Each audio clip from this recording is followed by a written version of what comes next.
Hello, this is Slate with Combo of Rocks, bringing you another video deck tech of a deck that we built by request and have for sale. If you're not familiar with us, we make and sell custom budget EDH decks. These decks are light on the budget, so they may not be optimal or competitive, but they're definitely fun and centered around a central theme that you can build on. So today we have the infamous Cruelclaw, 1 black-red for a 3/3 legendary Weasel Mercenary with Menace.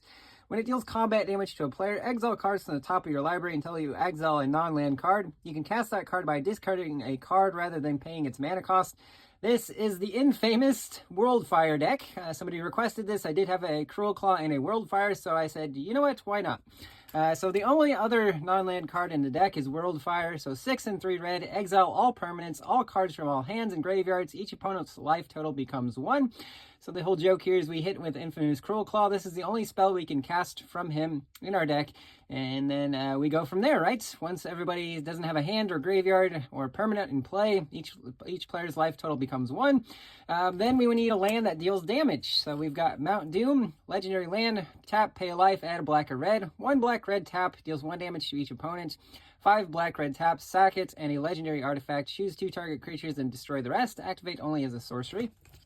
Shivan Gorge, legendary land, taps for colorless. 2 red, tap deals 1 damage to each opponent.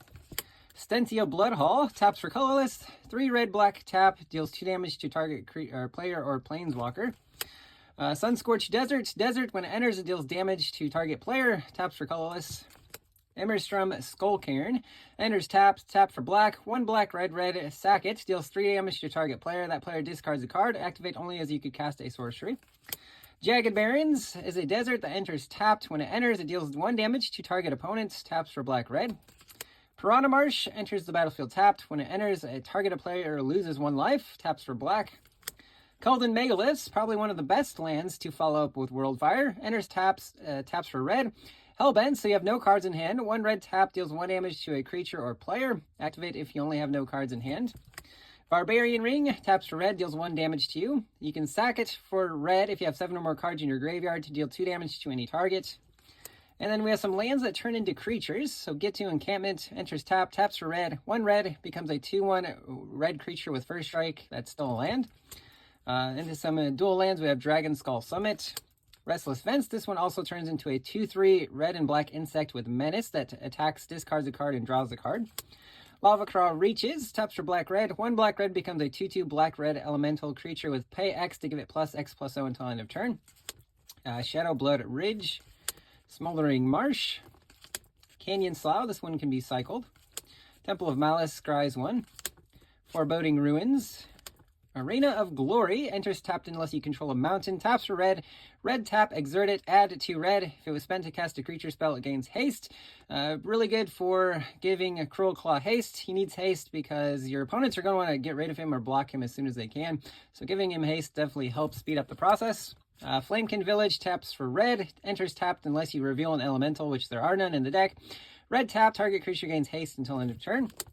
Handwear Battlements, taps for colorless. Red tap, target creature gains haste. And then the last ability isn't relevant. If you have a card named Handwear Garrison, you can meld it.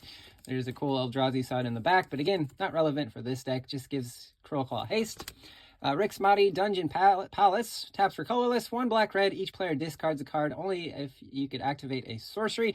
Again, once we Worldfire, if we can keep our opponent's hands clear of cards while we wait for damaging lands, that'd be great. Rogue's Passage, 4 tap, target creature can't be blocked this turn. This one does help Cruelclaw get in there. Ominous Cemetery, 5 tap, exile it, shuffle a creature into its owner's library. Field of Ruin, 2 taps, sack it, destroy a non-basic land. They search for a basic and then put it on the battlefield. Volatile Fault, very similar, except for you get a treasure token.